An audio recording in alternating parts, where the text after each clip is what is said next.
Hello, everyone. I'm Bo from Brutal Commentary, and today I'm going to be breaking down our featured fight for UFC 322. Today, we're looking at a welterweight matchup that sits right in that sweet spot between rising talent and proven skill, as Sean Brady takes on Michael Morales. You have two fighters on a long win streak. Who are on pretty good win streaks.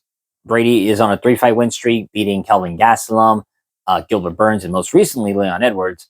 Meanwhile, you got Michael Morales undefeated in the UFC and looking like a problem in the welterweight division. Two men who've built their careers on discipline and physicality, but now they meet at a crossroads, if you will, where only one can take that next leap into true contention. And if Dana White, and if it's true what Dana White said, this will be a title eliminator, and whoever wins in this fight will fight the winner of JDM and Islam. For Sean Brady, you got a powerhouse grappler with some underrated hands and one of the strongest cores in the entire division. And meanwhile, you got Michael Morales, the young, athletic striker with length, speed, and that effortless precision that really just comes from natural-born fighters. This fight is all about pressure, control, and who can make their style, who can force their style to matter more as the minutes tick by. So without further ado, let's break down this fight. Kind of look into the context of this. You have Sean Brady, who came into the UFC as one of the most hyped prospects in welterweight, built from granite grappler. I mean, you look at Brady, he looks like a fucking gorilla in there, strong as an ox, one of the strongest physical fighters in the welterweight division, with a pace that overwhelms nearly everyone early in his career. And while he hit his first professional setback against Bilal Muhammad via TKO, which, looking back, it's shocking he lost via TKO to Muhammad, he bounced back immediately. Tightened his striking, sharpened his entries, and reminding everyone just how strong and suffocating he can be when he gets his hands on you. And also, as someone who is from Philadelphia like myself, it's awesome to see an East Coast guy like Brady on this card and have the success that he does. So I'm not going to lie, I'm a little biased. I've said it when I broke down Alex Pereira and Magomed Ankalaev. I'm going to have some bias towards some fighters, but that's not going to influence too much of how I see this fight going. Now, honestly, Brady is one of those guys who can chain wrestle, scramble intelligently, and apply pressure without running themselves into exhaustion. He's patient but forceful. And physical but calculated, and his grappling transitions are going to be some of the smoothest in the division. For Michael Morales, you got represent the opposite of evolution. Young, fast, long, a striker who doesn't need to force chaos. He creates openings through rhythm, timing, and that athleticism. Honestly, you have a battle between two of the biggest and strongest welterweights probably in the whole roster. I know there's some contention for that with like Usman and Buckley and whatnot, but these two might be the biggest and strongest in the roster. I mean, I guarantee you, Brady walks around the 190 range. I guarantee you, Michael Morales walks around like 200 pounds. So this fight is not, and I don't think this is a fight between a veteran and a prospect per se. It's two ascending contenders just meeting earlier than one would expect. So without further ado, let's break into their styles. For Sean Brady, his style is rooted in strength, not just physical strength, but positional strength. And he's built around that pressure, balance, and the ability to dictate where the fight happens. His wrestling is very powerful. He doesn't always need to shoot from distance. You've noticed he's improved his takedown entries with good body locks, trips, drags, and grind. And once he gets a wrist lock or an underhook, he is not letting go easily. And his top control is very technical too.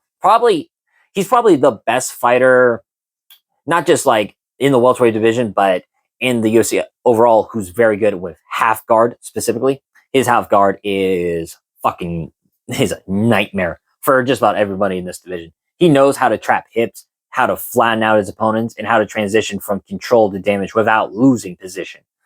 But, now, I don't think Brady is the greatest striker in the world, but his striking is not to be overlooked here. He doesn't just throw to throw. He uses tight, compact combinations meant to close distance safely. His jab is short but stiff, and his right hand is improving. His defense is built around keeping his chin tucked and minimalizing exchanges. Plus, you notice he's very good with those inside leg kicks. I think that's his best strike, honestly. Now, I'm not expecting Brady to win any kickboxing matches in the near future, but but he's trying to win moments, and he uses his striking as a good means to an end to disguise his entries. And then he uses entries to create those grappling chains. And once the grappling chain starts, most welterweights, he's going to drown them. His biggest strength, he fights with purpose. No waste motion, no wasted energy, no panic in it.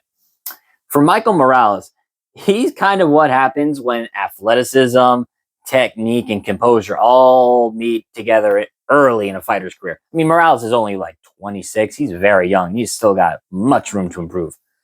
Long, huge for this division. Fucking huge. Like I said, he probably walks around the 200s, and I expect Morales to fight at middleweight in his future because I don't think he's going to make 170 forever, or at least for the majority of his UFC career. Very very fluid and fast. His jab is one of the cleanest weapons in the welterweight mid-tier here, and he fires it like a piston, strong, accurate, and disruptive. I mean, if that fucking beast lands a jab, you're in trouble. You saw it with Burns, for example, or who was it? Trevin Giles or Adam Fugit, just name a few. His footwork is light but disciplined, and he circles well, resets clean, and rarely gets caught standing square unless he wants to counter. And from range, Morales is dangerous. His straight combos are very sharp. His kicks snap out quickly, and his ability to maintain distance makes him a nightmare for these shorter and stockier fighters like a Sean Brady. But where he's grown most is defensively. Morales used to get a little wild with his head movement, hands down, chin up. But now it looks like he has tightened things altogether, slips, parries, and uses his reach much better than he did before. And his takedown defense is pretty stellar. Very rarely you see him get out wrestled. Last few people to see was early in his career against like Trevin Giles and Adam Fugit. But he definitely improved to where Neil Magny struggled to take him down and Burns struggled to keep him down. His athleticism is often the key to his takedown defense and is enough to scramble immediately and a long enough frame to create separation when needed. His finishing instincts are, some of the best, I think. You saw early in his career, and you saw as of late, he's getting much better. There was that period when he fought Max Griffin and Jake Matthews where he didn't find those finishes. But it's like I said, since then, he fought and knocked out both Neil Magny and Burns in the first round. But Morales is still learning, and against someone like Brady, the gap in experience with elite-level grapplers can matter. Now, the way I see this fight, it is all about range and control. For Brady, he's going to want that chest-to-chest contact. For Morales, he's going to want that long-range kickboxing, that long-range kickboxing with clean entries and exit. If this fight stays at a distance, Morales has the advantage. His jab is too fast, his straights are too long, and his ability to counter when fighters duck into the pocket hit range can give Brady real problems. And Brady can't afford to get stuck at Morales' ideal distance. He'll get picked apart, and I think Morales can knock him out. But closing the distance is something I think Brady is improved upon each and every single time. He doesn't rush. He's very good at stalking his opponent's calculated pressure, and very good at pressuring without overextending himself. And he forces fighters to the fence, and once there, that's where he begins the real work with clinch battles, body locks, inside trips, and mat returns.